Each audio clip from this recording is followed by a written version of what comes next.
nabatammo'y amalan handa Di ko amang-amok dahilan ko Sakyan ba, lamlan ba, ngay ko amok da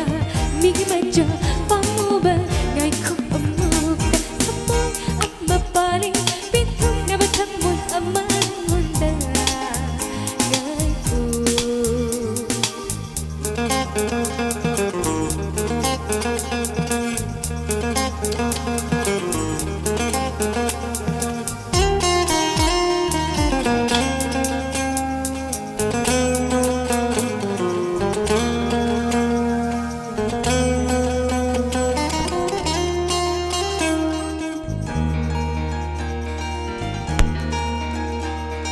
Ngày khu bắc đất hay nó xưa ngày bay áo ngày tô keng mà đâu lấy bắt nạt đâu đi ai xua bên ta bao một trái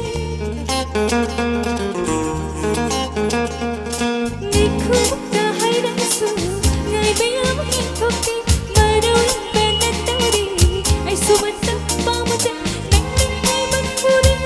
ai xua anh ta mà gạt trái đi nắng đi bao khu đi ai xua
Toki,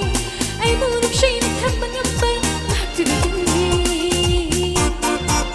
Tamoy siya'y bitoki Tamoy siya'y bitoki Sakyan ba, lamlan ba Ngay kung amok na May madya